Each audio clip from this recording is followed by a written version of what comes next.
I'm a big fan of blue dials on watches, and to celebrate the 75th anniversary of the Seamaster, Omega released a bunch of new blue dial watches. I had the chance to go hands-on with one of my favorites of these new releases, the Omega Seamaster Diver 300 meters in summer blue.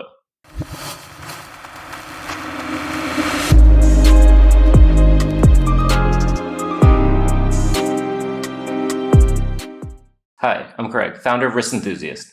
Today I'm going to look at the new Omega Seamaster Diver 300 meters with summer blue dial.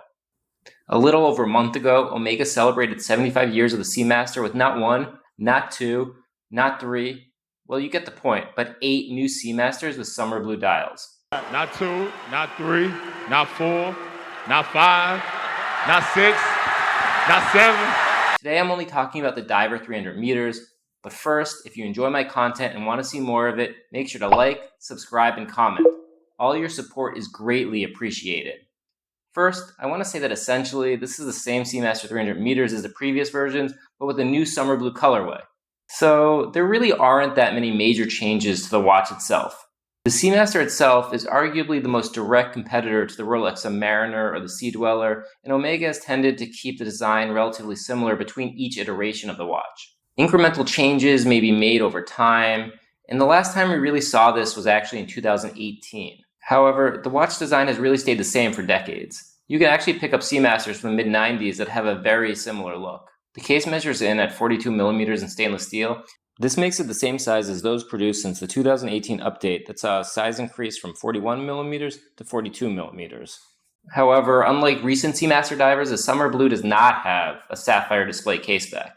Instead, it has a solid caseback with a deep engraving of Poseidon riding what I think are seahorses. I always love a display caseback, but this works too. The watch doesn't wear like an oversized diver. It wears pretty well, even despite the large crown at 10 o'clock, which you might think would make the watch wear larger. And I actually really like the slightly lighter blue bezel as opposed to the darker, more royal blue of the traditional Seamaster.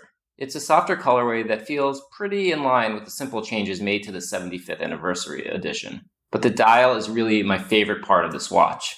It has a gradient fade from blue to a kind of grayish blue, and obviously features the diver's iconic wave pattern. Just really nice and different from the other options available on the diver.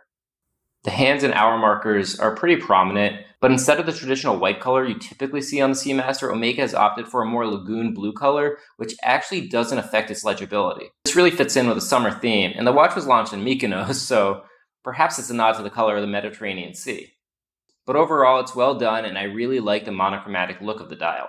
Inside the Omega Seamaster 300 meters is the Meta certified Caliber 8800 movement. The movement features a 55-hour power reserve, and it's anti-magnetic to 15,500 Gauss. The movement is also actually really well decorated, even though you can't see it on the watch because of the steel caseback. Overall, I just don't really have much negative to say about the watch. At some point, I would like to see some updates to the bracelet. Some may think the current version of it looks a little bit dated, and it would be great to get a little bit of a taper on it as well. But it's a really nice watch, and it's priced pretty well for a Seamaster Diver at $6,300 on bracelet, which is only a $400 premium over the other Seamasters. To be honest, I would have expected a little bit more of a price increase on a special edition anniversary watch.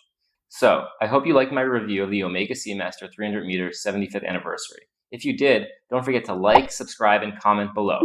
And head over to wristenthusiast.com to check out any of our written reviews, watch guides, and celebrity watch spotting. I'm Craig Harker. Thanks for watching.